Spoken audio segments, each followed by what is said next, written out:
2002 ഏതാനും വർഷങ്ങൾക്ക് മുൻപ് എന്നാക്കി എമ്പുരാനിൽ വെട്ടിയതിലേറെയും വില്ലന്റെ ഭാഗങ്ങൾ.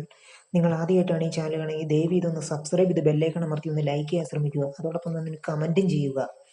എമ്പുരാന്റെ റീ എഡിറ്റിംഗ് പതിവുമായി ബന്ധപ്പെട്ട് കൂടുതൽ വിവരങ്ങൾ പുറത്ത്.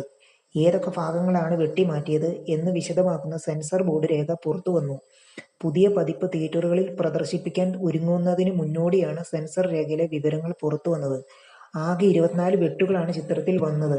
2 മിനിറ്റും 8 സെക്കൻഡാണ് എമ്പുരാനിൽ നിന്ന് നീക്കം ചെയ്തിരിക്കുന്നത് എന്നാണ് സെൻസർ രേഖ വ്യക്തമാക്കുന്നത്. സിനിമയുടെ തുടക്കത്തിലെ രംഗങ്ങൾക്കാണ് വെട്ടേൽക്കേണ്ടി വന്നിട്ടുള്ളത്. ഈ ഭാഗത്ത് മൊഹസിൻ എന്ന കഥാപാത്രത്തെ കൊലപ്പെടുത്തുന്ന രംഗമാണ് അത്തരത്തിൽ നീക്കം ചെയ്യപ്പെട്ടവയിൽ ഒന്ന്.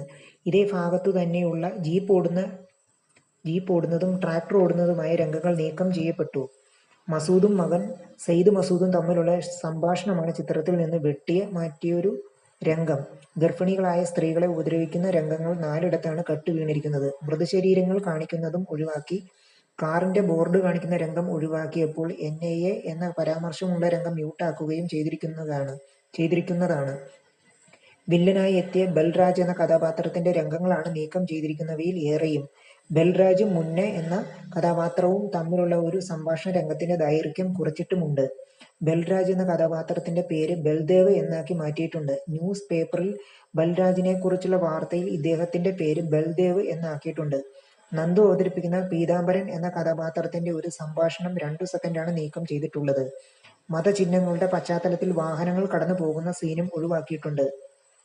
നന്ദിക്കാടിൽ നിന്ന് സുരേഷ് ഗോപിയുടെ പേരും RSS ഉദ്യോഗസ്ഥനായ ജ്യോതിസ് മോഹനന്റെ പേരും ഒഴിവാക്കിയിട്ടുണ്ട്. നിങ്ങൾ ആദ്യമായിട്ടാണ് ഈ ചാനൽ കാണുന്നതെങ്കിൽ ഒന്ന് സബ്സ്ക്രൈബ് ചെയ്ത് സഹകരിക്കുക. അതോടൊപ്പം തന്നെ നിങ്ങളുടെ അഭിപ്രായങ്ങളൊന്ന് കമന്റും ചെയ്യുക.